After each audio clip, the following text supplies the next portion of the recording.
अस्सलाम वालेकुम नाज़रीन, KBN न्यूज़ की हेडलाइंस में आपका खैर मक़दम है। मैं हूं नेहा खान। नज़र डालते हैं आज की अहम तफसीलात पर। दोनों रियासतों महाराष्ट्र और गुजरात में ओमिक्रॉन की नई शक्ल XE के सामने आने के बाद तेलंगाना हुकूमत ने इस नए वायरस के दाखिले को रोकने चौकसी की इख्तियार और महकमे सेहत को किया अलर्ट।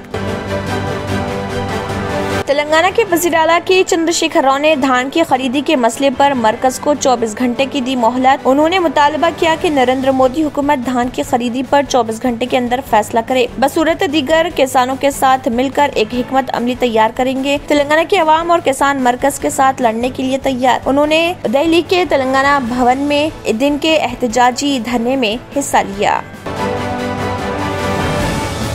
CCA से एलबी नगर की टीम ने रचाकुंडा पुलिस कमिश्नरेट के एलबी नगर पुलिस के साथ मिलकर सुबह के औकात में खुफिया इतला मिलने पर एलबी नगर PS के हुदूद में मशकूक हालात में एक आधी बैन रियासती मकानों में चोरी करने वाले मुजरिम को किया गिरफ्तार और उसके कब्जे से 32 लाख रुपए मालियत के अशिया व नकद रकम किए बरामद।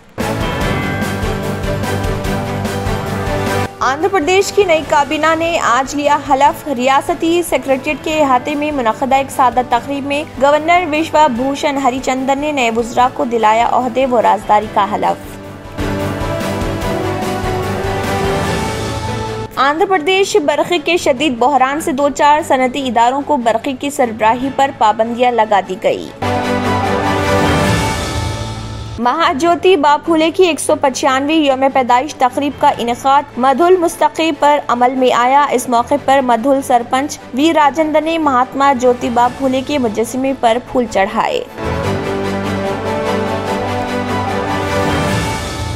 रियासत मध्य प्रदेश के खरगोन शहर में रामनवमी जुलूस के दौरान पथराव के बाद बास गाड़ियों को आग लगा दी गई। ओहदेदारों ने 3 इलाकों में कर्फ्यू नाफिज कर दिया और पूरे शहर में एहतियाती इक़दामात के तौर पर सेक्शन 144 नाफिज कर दिया गया।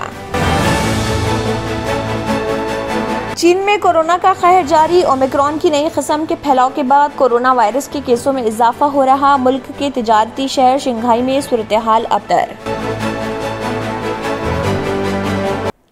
इसी के साथ KBN हेडलाइंस इख्तिताम को पहुंचते हैं। अल्लाह हाफिज। अगर आपने हमारे चैनल को अभी तक सब्सक्राइब नहीं किया है तो यहाँ पर रेड कलर का सब्सक्राइब बटन दिख रहा है, उसे क्लिक करें और हमारे चैनल को सब्सक्राइब कीजिए और साथ ही साथ बेल आइकन को भी क्लिक कीजिए जिससे आपको ताज़ा अपडेट मिलती रहे।